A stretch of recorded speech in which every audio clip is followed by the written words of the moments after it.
Di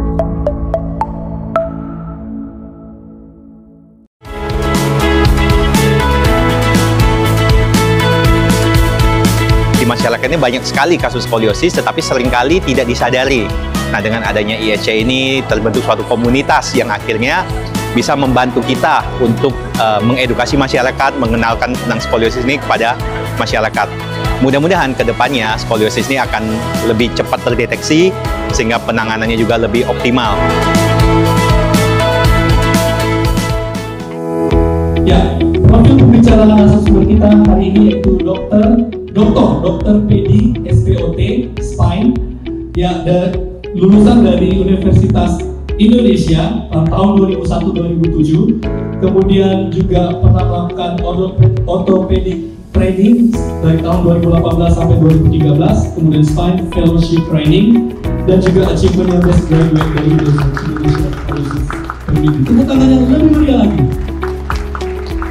Ya, semua boleh menikmati acara talk show berikut ini, dan waktu dan tempat saya serahkan kepada moderator dan juga kepada narasumber. Terima kasih. Ya, selamat pagi semuanya. Pagi. Bersyukur sudah meluangkan waktu bersama dengan kita. Saya Kak Flo, didampingi dengan Kak Susan dari Dr. Pedi. Kita akan segera mulai dengan segmen yang pertama, yaitu hal-hal yang masih bersifat basic mengenai skoliosis. Baik, kita mulai langsung ya. Dr. Pedi, bisakah Dr. Pedi memberikan penjelasan secara singkat, secara umum, apa itu skoliosis? Mengingat ada beberapa perwakilan sekolah, ada orang tua yang masih baru awam, baru ketahuan anak skoliosis. Silakan, Dr. Pedi. Terima kasih Kak Flo. Jadi skoliosis itu adalah suatu kelainan tulang belakang. Kita tahu kalau tulang belakang manusia itu, kalau kita lihat dari depan belakang itu harusnya lurus ke bawah, seperti rumpi. Nah, pada skoliosis terjadi kelumpuhan pada tulang belakangnya, sehingga kalau kita lihat dari depan belakang yang harusnya berbentuk seperti huruf I, dia jadinya menengkung. Jadi kadang bisa seperti huruf C, kadang bisa seperti huruf S. Jadi menengkung ke samping. Itu skoliosis. Dok, apa penyebab umum skoliosis? Apakah skoliosis itu bersifat hereditas? Apakah pemakaian tas punggung, terus posisi duduk yang kurang baik bisa menjadi salah satu penyebab skoliosis? Terima kasih Kak Susan. Jadi skoliosis itu sebenarnya ada banyak tipenya. Ada skoliosis yang kita sebut skoliosis kongenital. Nah, kalau skoliosis kongenital itu adalah skoliosis bawaan lahir. Jadi pada saat seseorang lahir, tulang punggung itu tumbuhnya tidak sempurna. Jadi bentuknya yang harusnya segi 4 setiap luas, dia tumbuhnya menjadi segi 3 atau kadang bulat saja. Nah, sehingga dengan waktu dia akan jadi bengkok. Nah, kemudian ada juga skoliosis yang terjadi karena kebiasaan yang salah. Misalnya yang tadi tas segala macam. Nah, kita sebut skoliosis postural. Nah, catatan khusus, skoliosis postural ini sebenarnya bukan skoliosis dalam arti sesungguhnya. Jadi ini hanya tulang punggung yang melengkung, yang kita lihat melengkung kita sebut skoliosis, tapi ini bukan skoliosis sesungguhnya. Karena begitu postur kita perbaiki, dia akan hilang.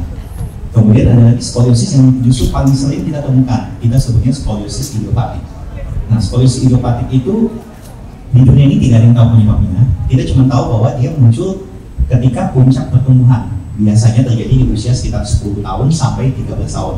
Ketika seorang anak tumbuh cepat, tumbuh tinggi dengan cepat, maka tulang punggungnya melengkung. Itu yang kita sebut sebagai skoliosis idiopatik. Nah, ada lagi skoliosis yang terjadi pada usia tua karena proses bantalan tulang belakangnya mengalami degenerasi, mengalami aging, sehingga tulang punggungnya menjadi.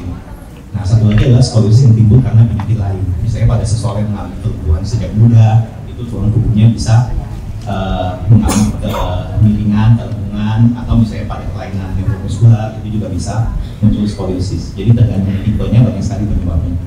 Oke, tadi dari penjelasan Dr. Pedi boleh disimpulkan lebih kurang ada 5 tipe ya Pak ya. Pertama ada kongenital, kemudian postural, kemudian idiopatik, kemudian yang kelima adalah karena penyakit lain, degeneratif, kemudian yang karena usia tua. Nah, apakah dari 5 jenis ini dari pengalaman Dr. Pedi yang paling banyak? Yang paling banyak itu idiopatik. Idiopatik, oke. Apakah ada cara mencegahnya mungkin dari idiopatik atau yang kongenital? Yang mungkin sama yang dewasa mungkin postural ya. Postural itu sering ya kita lihat. Ada cara mencegahnya nggak dari 3 jenis skoliosis ini? Kalau yang postural itu gampang sekali dicegah, tinggal dijaga aja posturnya, jaga duduk miring, jangan pakai tas yang sembarangan. Nah, itu bisa diperbaiki, bisa dicegah, bisa disembuhkan. Tapi tadi lagi-lagi ini bukan skoliosis dalam arti sesungguhnya. Nah, tetapi untuk skoliosis yang lain seperti skoliosis kongenital, skoliosis idiopatik itu sampai saat ini belum ada pencegahannya.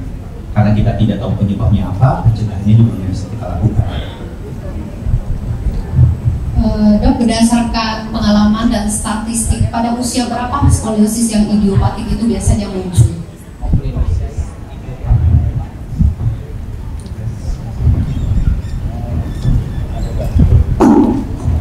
Ini kasusnya. Jadi kalau skoliosis idiopatik itu terutama mengenai remaja. Jadi dia muncul biasanya di puncak pertumbuhan. Ketika seseorang anak tumbuh tinggi dengan cepat, di sana mulai terjadi skoliosis. Nah, pada anak-anak di Indonesia itu rata-rata di usia 10 sampai 13 tahun. Jadi SD kelas 5, kelas 6 sampai ke SMP kelas 1, kelas 2. Itu yang paling sering kita temukan. Oke, saya simpulkan berarti kalau sekolah, orang tua itu harus mulai deteksi lebih kurang usia 10 sampai 12. Cewek dan cowok sama atau? Betul Kak Flo. Jadi puncak pertumbuhan itu terjadi sekitar usia 10-13 tahun, terutama pada anak perempuan. Kalau ada anak laki-laki itu terkadang lebih lambat daripada anak perempuan. Nah, sehingga idealnya screening itu dianjurkan di usia 10 dan 13 tahun pada anak perempuan. Kalau anak laki-laki itu cukup sekali, 13 tahun. Oke, berarti untuk perwakilan dari sekolah bisa dikasih catatan. Paling bagus kalau misalkan dideteksi itu adalah di kelas usia 10, berarti sekitar kelas 4, kelas 5 sampai SMP 1 ya Pak ya. Oke, kalau dari penjelasan dokter tadi, ada nggak sih tanda-tanda utama nih yang perlu diperhatikan para orang tua? Mungkin di sini ada yang belum menikah, ada yang sudah menikah. Apa sih tanda-tanda utama kita bisa ngeh nih, anak kita nih kayaknya ada skoliosisnya?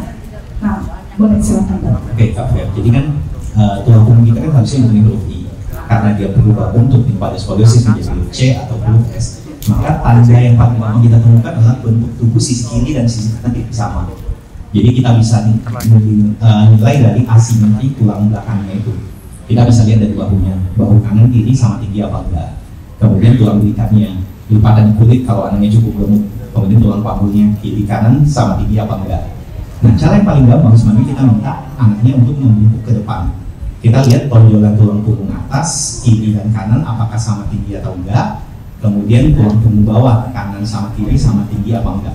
Kalau itu tidak sama tinggi, hati-hati. Itu salah satu tanda utama skoliosis yang struktural. Skoliosis yang benar-benar skoliosis. Sorry Dok, boleh diulang sedikit yang tadi kurang jelas. Jadi pemeriksaan yang paling gampang adalah kita minta pasiennya untuk bungkuk ke depan. Jadi ketika anak itu bungkuk ke depan, kita bandingkan tonjolan tulang punggungnya. Tonjolan punggung sisi kiri dan sisi kanan apakah sama tinggi? Bisa dilihat di punggung atas, bisa dilihat di punggung bawah. Kalau itu tidak sama tinggi, hati-hati. Itu adalah tanda suatu skoliosis yang tipenya struktural. Itu nanti mungkin ada sisi demonya. Nah, itu pemeriksaan yang kita sebut sebagai Adam Forward Bending Test. Nanti akan kita demokan. Dok, berarti kalau untuk remaja itu sendiri supaya mereka bisa menyadari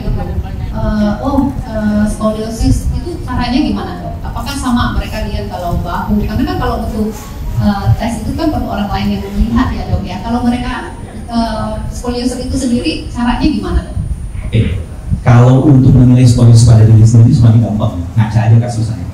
Jadi ngaca kita lihat bahwa kita sama tinggi apa enggak, panggul kita sama tinggi apa enggak. Gitu. Jadi bentuk tubuh sisi kiri sama sisi kanan harusnya sinkronis. Bahu kita itu normalnya kiri kanan sama tinggi, panggul kita sama tinggi. Kalau orang yang gemuk nih kayak saya nih, ada lipatan kulit di perut, nah kita bisa lihat tinggi lipatan kulit itu sama tinggi apa enggak. Kalau misalnya tidak sama tinggi, hati-hati ini ada asimetri ini. Kita mau bicara lebih jelas. Gitu kasusnya. Terus Dok, jika skoliosis itu kadang-kadang ada yang mengatakan nyeri punggung atau ada perubahan postur, apakah itu terkait dengan skoliosis? Oke, kasusnya. Jadi tergantung kepada berat ringannya skoliosis. Kalau skoliosis yang ringan, biasanya tidak ada perubahan sama sekali, tidak muncul nyeri punggung. Tetapi ketika skoliosis sudah berat, itu biasa muncul nyeri punggung. Nah, nyeri punggung ini bisa disebabkan karena skoliosis itu membuat tubuhnya menjadi miring, sehingga beban gravitasi tubuh itu jatuh ke satu sisi. Nah, bisa juga karena tarikan ototnya yang tidak balance antara kiri dan kanan. Kita tahu kalau dia melengkung, maka satu sisi akan ketarik sekali ototnya, satu sisi itu akan ketinggi. Nah, itu juga bisa bikin sakit. Kemudian sendi-sendi di tulang belakang itu juga akan ketekan, beban itu tidak merata antara kiri dan kanan, itu juga bisa bikin sakit. Nah, biasanya ini baru terjadi kalau sulitnya cukup berat. Oke dok, saya barangkali tadi ada satu pertanyaan belum terjawab ya dok. Apakah skoliosis ini diturunkan dok? Resiko suatu skoliosis untuk menurun itu hanya 5-15%. Jadi belum tentu diturunkan. Misalnya seorang ibu menderita skoliosis, setiap dia melahirkan satu anak, kemungkinan anak itu punya skoliosis hanya 5-15%. Belum tentu, tapi belum tentu juga aman karena ada resiko yang di 15%. Oke, tadi dari penjelasan dokter kan kita bisa ada tesnya gitu ya, yang Adam Forward Band. Nanti diingatkan kepada para peserta, hari kita akan ada demo dengan para undangan juga akan diundang ke depan untuk belajar bagaimana men-screening skoliosis, khususnya dari perwakilan sekolah. Kemudian juga Dr. Pedi sudah mengatakan bahwa kita sendiri sebenarnya bisa loh melihat, menilai apakah kita punya skoliosis dengan melihat dengan cermin. Nah, kalau misalkan kita sudah melihat nih, ternyata aku ada skoliosis, atau orang tua sudah tahu nih, oh kayaknya ada skoliosis, apa yang harus mereka lakukan berikutnya? Ya, kalau misalnya kita menyadari, oke, kita punya skoliosis, pertama-tama tenang dulu. Karena tadi tenang dulu, jangan panik. Jadi jangan berpikir bahwa kalau kita punya skoliosis dunia itu berakhir. Itu yang sering kita temukan pada remaja, ketika dia sadar bahwa oh saya punya skoliosis nih, dia ngumpet, aduh saya akhirnya memilih nih, nggak mau saya berbeda nih dengan teman-teman saya. Nah itu jangan dulu. Pertama, tenang dulu. Kedua, kalau misalnya memang tanda itu nyata sekali, cek deh ke dokter. Kita akan menilai skoliosis itu, apakah skolisnya ringan, sedang, atau berat. Nah kalau skolisnya ringan, sebenarnya nggak apa-apa. Gitu, sama seperti hidung kita ada yang agak miring gigi, ada yang agak miring, itu sebenarnya nggak apa-apa. Dia tidak akan mengganggu fungsi, ya nggak perlu teknik khusus. Gitu. Nah kalau skoliosisnya cukup berat, misalkanlah di atas 30 derajat, biasanya kita akan intervensi. Nah intervensinya itu juga, aduh kalau saya punya skoliosis pasti operasi, jawabannya juga enggak. Kalau misalnya skoliosisnya masih ada 30-45 derajat, itu biasanya masih bisa kita gunakan brace, kita tahan dengan brace. Nah kecuali kalau skoliosis udah berat nih, kalau misalnya udah 100 derajat, ya mau nggak mau kita operasi. 45 derajat ke atas biasanya kita udah lanjutkan untuk operasi. Dan operasi pun bukan berarti dunia berakhir. Operasi itu juga cukup aman dan bisa kita lakukan dengan hasil yang cukup memuaskan. Jadi biasanya pasca operasi juga bisa kembali aktivitas. Jadi dunia nggak berakhir, tenang dulu. Oke dok, apakah skoliosis itu bisa tidak terdeteksi dok selama bertahun-tahun? Terus apa efeknya kalau terlambat didiagnosa? Kalau terlambat terdeteksi juga masih bisa bu. Karena tadi skoliosis kalau sulitnya ringan itu sama sekali nggak ada keluhan. Jadi sama sekali tidak bikin keluhan sakit, sehingga orang tidak sadar. Terkadang juga ada yang udah sadar tapi pikir, ini nggak apa-apa nih, biasa nih karena mengatur tas aja nih, dicuekin. Ada yang ketemu diumpetin karena malu gitu, karena takut dioperasi itu diumpetin.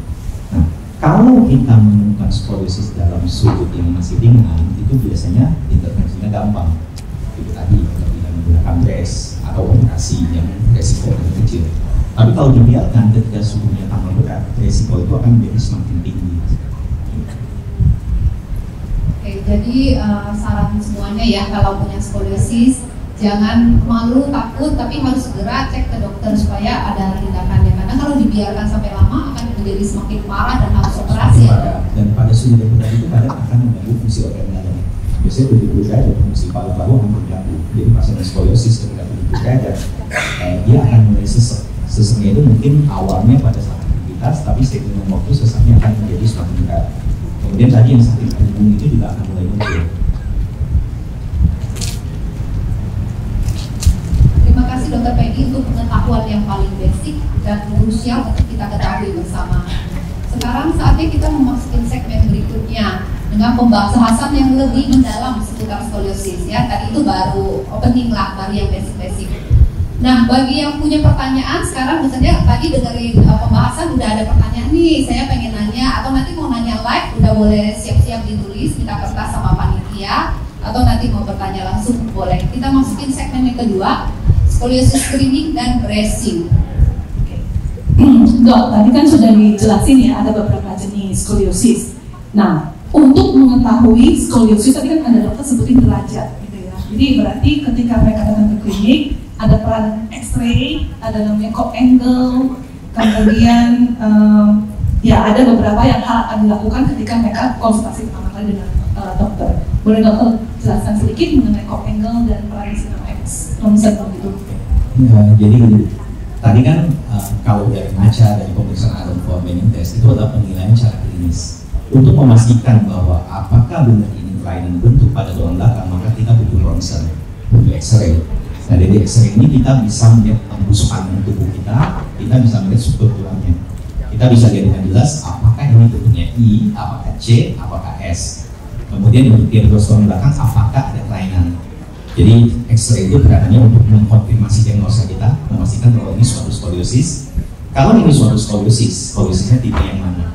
Apakah ini skoliosis yang struktural, apakah skoliosis yang karena postural, karena kebiasaan yang salah. Kemudian yang ketiga, foto ronsen itu juga untuk menilai keparahan. Jadi dari ronsen itu kita bisa nilai sudutnya, berapa derajat. Nah, dari hasil pemeriksaan ronsen ini, kemudian kita akan menentukan pengobatan yang kita berikan. Jadi perannya sangat penting. Kemudian tadi disinggung sedikit dengan Cope angle ya. Cope angle itu adalah cara kita mengkuantifikasi suatu kemiringan. Jadi kalau kita lihat huruf C ini misalnya, C itu bisa C kurus, bisa C yang duduk sekali, bisa C yang sampai kayak udang. Nah itu sudutnya berbeda. Dari Cope angle itu kita bisa ukur sudut. Itu punya apa nggak Susan mengukur? Iya, kita boleh tampilkan videonya untuk cara mengukur sudut. Ini ada sedikit bahan dari saya cara mengukur sudut Cope angle. Oke, mungkin bisa saya. Nah, pertama-tama untuk supaya Cope angle ini kita mesti lihat dulu foto ronsen. Jadi dari foto ronsen kita akan dapat gambaran tulang belakang kurang lebih seperti ini. Nah di sini ada 3 istilah yang harus diketahui. Ini sebagai gampang aja, nggak usah dihafalin namanya. Jadi yang pertama itu end plate. Plate itu gini. Kalau kita lihat luas tulang belakang kita, 1 per 1 itu luasnya bentuknya segi 4. Nah ini bentuknya segi 4 begini. Sisi atasnya ini kita sebut sebagai upper end plate. Sisi bawahnya kita sebut sebagai lower end plate. Dan setiap ruas tulang belakang ini punya upper end plate dan lower end plate. Ini yang disebut dengan end plate. Dan istilah kedua yang harus diketahui itu adalah end vertebra. End vertebra itu adalah luas vertebra tulang belakang yang kotak ini yang menjadi batas dari kemiringan. Contoh, kita lihat di sini ada kelengkungan. Ini melengkung, ini miring, tetapi kita lihat yang masuk dengan end vertebra ini adalah yang paling miring. Jadi ini end vertebra yang di atas, batas kemiringan yang paling miring di atas, dan ini batas kemiringan yang paling miring di bawah. Ini yang kita sebut sebagai end vertebra. Kemudian kalau kita lihat bentuknya, kalau misalnya kurvanya berbentuk huruf S, maka di bawah sini ada kelanjutan lagi. Nah, end vertebra yang di bawah ini, yang tadinya menjadi lower end, dia sekaligus berfungsi menjadi upper end untuk kelengkungan yang di bawahnya. Itu yang kita sebut sebagai transitional vertebra. Setelah kita tahu 3 istilah tadi, yang harus kita lakukan adalah kita mesti menentukan end vertebranya. Kita cari luas yang paling miring. Kalau kita lihat di sini, ini miring, ini miring, ini miring, ini miring, ini lurus, miring. Oke. Nah dari yang miring di atas ini, kita cari mana yang paling miring. Tadi end vertebra itu adalah yang paling miring. Nah di sini kita lihat yang hijau ini yang paling miring. Jadi ini adalah end vertebra yang paling atas, upper end vertebra. Kemudian kita cari lagi nih yang paling bawahnya nih. Mana nih yang di bawah yang paling miring? Yang merah ini, orange nih. Ini adalah lower end vertebra. Nah setelah kita mendapatkan end vertebra atas dan bawah, kita tarik garis dari end plate-nya. Untuk upper end, kita tarik dari upper end plate. Jadi yang di atas kita tarik dari garis di atas yang segi 4 ini. Yang paling bawah kita tarik dari yang paling bawah ini. Nah kemudian kita tarik garis, panjangin. Nah ketemulah pertemuan 2 garis ini. Sudut inilah yang kita sebut sebagai Cope angle. Jadi bentuknya gampang. Teman-teman kalau misalnya punya foto X-ray bisa ngukur sendiri Cope angle-nya. Slide berikutnya. Nah permasalahannya adalah kalau dari foto kita ternyata garis ini ketemunya di luar foto, kita tarik, aduh nggak ketemu nih, tempatnya udah nggak ada. Nah, maka kita bisa menggunakan teknik matematika sederhana. Kita tarik garis tegak lurus dari masing-masing garis template ini. Yang merah kita bikin sudut tegak lurus terhadap merah, yang biru kita bikin tegak lurus terhadap biru. Nah, kemudian kita ukur sudutnya. Sudut yang di sini sama dengan sudut yang di sini. Jadi kalau kita narik garis tegak lurus ke kiri, maka top angle itu yang kita ambil yang di sini. Hasilnya akan sama. Nanti teman-teman bisa dengan diri secara matematika. Next slide. Nah, cara lain untuk menentukan end plate dengan cepat adalah dengan melihat ketinggian dari bantalan. Jadi antara ruas tulang belakang kita lihat ada bantalan. Nah, semua bantalan yang tipenya sama itu harus dimasukkan dalam satu kurva. Contoh, kalau kita lihat di bantalan yang ini, yang putih ini, maka kita lihat tingginya berbeda. Yang sebelah sini lebih tinggi yang sisi kanan, lebih pendek sisi kiri. Ini juga sama, tinggi kanan, pendek kiri. Nah, sementara yang di sini ini berbeda semua. Ini yang tinggi adalah yang sisi kanan semua. Yang di sini yang tinggi adalah sisi kiri. Nah, di bawah sini ini kebalikan lagi. Yang pendek di sisi sini, pendek di sisi sini, tinggi sisi sini, tinggi sisi sini. Artinya semua yang satu tipe akan kita ukur sudutnya. Di sini kita lihat perubahannya terjadi di sini. Kita tarik, yang di sini juga perubahannya di sini, kita tarik. Jadi kita tidak akan melibatkan bantalan yang sudutnya berbeda, yang ketinggian bantalannya berbeda. Kalau kita lihat ini semua satu tipe. Nah, kita tarik garisnya, kita ukur sudutnya. Inilah yang disebut dengan co-angle. Slide. Oke, nah ini ada contoh dari saya. Kira-kira teman-teman melihat ukuran begini benar apa salah nih? Ada yang bilang ini benar? Gak ada. Ada yang bilang ini salah? Salah. Oke, hampir semuanya bilang ini salah ya. Karena kalau kita lihat di sini, ini harusnya kita tarik dari above and vertebra. Jadi kotak yang atas kita tarik dari atasnya, kotak bawah kita tarik dari bawahnya. Jadi ini contoh pengukuran yang salah. Slide. Ini benar apa salah nih? Salah. Kenapa salah? Oke, karena kita lihat sini kita memasukkan satu bantalan yang tipenya berbeda. Yang sini bukaannya di sebelah kiri, yang ini bukaannya kanan. Jadi ini salah nih, harusnya kita ngukur dari sini. Oke, slide. Slide lagi. Oke, kalau ini benar apa salah nih? Benar ya. Jadi semua tipe bantalan yang sama kita masukkan. Kita tarik garisnya, kita ukur. Oke, slide. Nah, ini contoh aplikasi pada foto. Jadi tadi kan gambar ilustrasinya nih. Nah, ini kita lihat setiap ruas tulang belakang itu bentuknya kotak-kotak. Nah, untuk menentukan sudut kop vertebra, maka kita lihat bantalannya nih. Yang ini buka di sini, yang ini buka di sini. Jadi garisnya harusnya di sini. Setuju? Oke, kemudian yang di atasnya nih, yang ini bukanya lebih lebar di sini, lebih kecil di sini. Yang ini lebih sempit di sini, lebih lebar di sini. Maka vertebranya adalah yang ini. Terkadang kita susah menentukan tinggi rendahnya bantalan karena jaraknya sempit. Nah, kalau itu terjadi, bikin saja garis yang panjang. Nanti setelah garisnya diperpanjang, perbedaan sudut itu akan lebih kelihatan. Perbedaan tinggi rendahnya itu akan lebih kelihatan. Nah, contoh yang sebelah sini nih. Kalau saya tarik end vertebranya di sini, setuju nggak? Yang ini. Ada yang setuju? Nggak ada ya? Oke. Jadi kita tarik dari yang ke sini, yang ada iganya T12. Ini dari bawahnya kita tarik, yang di atasnya kita tarik dari yang ini. Oke. Nah, ini tadi contoh yang sebenarnya susah dibedakan. Patokan kasarnya adalah kalau teman-teman ukur ketemu dua sudut, ada satu sudut lebih ringan, ada sudut lebih berat. Ambillah sudut yang paling berat. Karena tadi komponen pembentuk end vertebra itu harusnya yang paling miring, paling tilted. Jadi kalau dia paling miring, harusnya sudut yang dihasilkan itu yang paling gede. Slide. Oke, itu aja. Oke, terima kasih Dr. Penny. Jadi untuk para skolioser, tadi dari Dr. Penny, minimal nih kalau kita sudah terjadi skoliosis, kita harus tahu dulu kita tipe apa. C atau S. Kemudian perlu kita tahu kok angle kita berapa. Kalau kita dengar penjelasannya, terus terang Kak Flo tuh punya X-ray anak Kak Flo banyak gitu ya. Dicoba-coba berkali-kali itu selalu gagal untuk mengukur. Jadi biarlah dokter spine yang mengukur. Oke, cuma kita perlu tahu kok angle kita supaya kita bisa pantau ya dok ya, setuju ya? Oke, nah setelah kita lihat ini, kira-kira X-ray jenis apa dok yang cocok, yang memudahkan dokter spine itu untuk mengukur dengan tepat?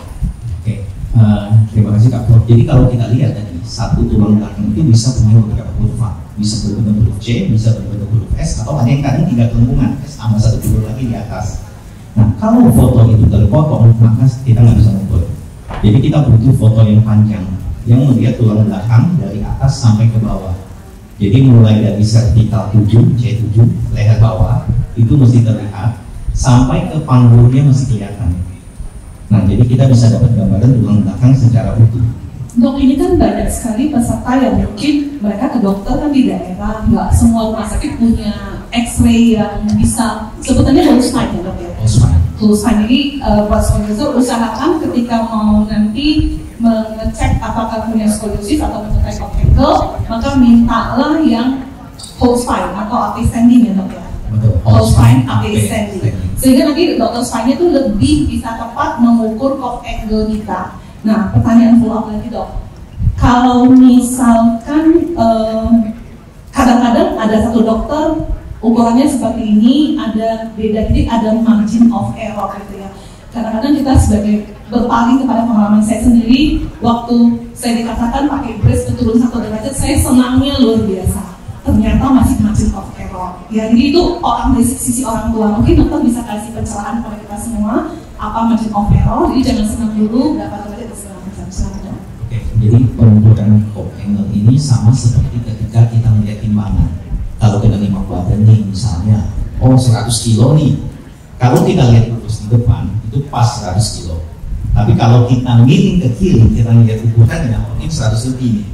Kalau kita miring ke kanan, kita lihat timbangannya, kita lihatnya di bawah 100 nih. Nah, itu kita sebut sebagai kesalahan paralaks. Pengukuran ini juga tidak luput dari kesalahan itu. Kalau garisnya kita tarik tadi, kita harus paralel sama endplate. Kita tariknya miring sedikit nih, nah sudut itu akan berubah. Nah, perubahan yang signifikan itu kalau di atas 5 derajat.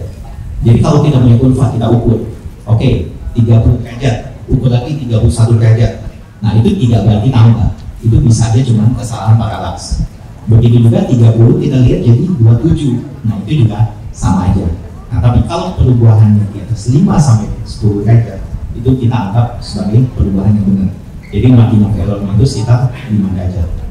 Nah, kemudian juga dalam setiap pengukuran kita sebut ada inter-observer agreement dan intra-observer agreement.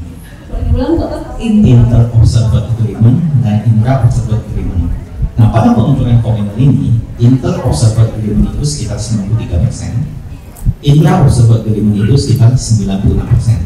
Artinya, kalau misalnya saya mengukur atau dokter yang lain mengukur, kemungkinan hasil pengukuran kita sama itu hanya 93%.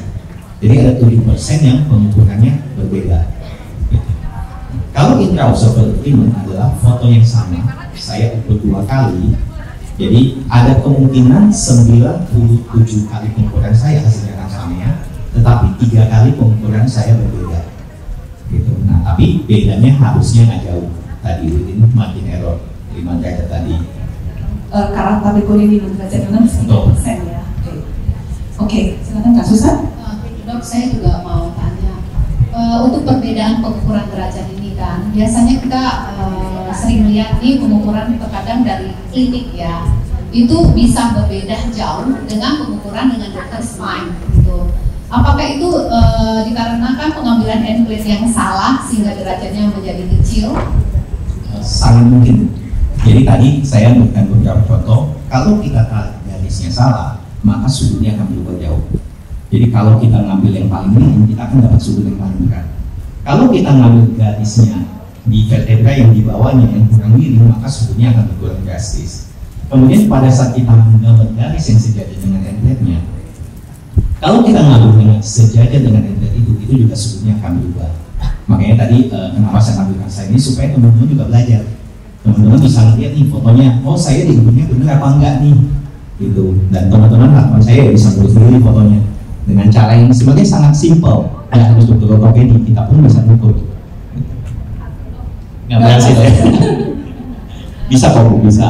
Nah, ini kita lagi cari sebenarnya nih beberapa website mulai menjanjikan untuk automatic measurement. Jadi kita tinggal upload foto, kemudian dia bisa upload sendiri. Nah, cuma masih versi betanya kita belum mengajukan. Ya mungkin nggak lama lagi mungkin akan keluar versi finalnya. Nanti teman-teman tinggal upload foto itu ke website, nanti dia akan ukurin. Mudah-mudahan segera muncul. Oke, Dok, kapan bracing itu disarankan? Seberapa efektif untuk remaja yang masih dalam pertumbuhan? Kalau kita bicara brace nih, Kak Susan, brace itu sebenarnya sangat efektif untuk menahan perburukan skoliosis. Menahan perburukan, bukan untuk menyembuhkan. Nah, ada dua syarat di mana brace itu akan berhasil. Pertama, sudutnya.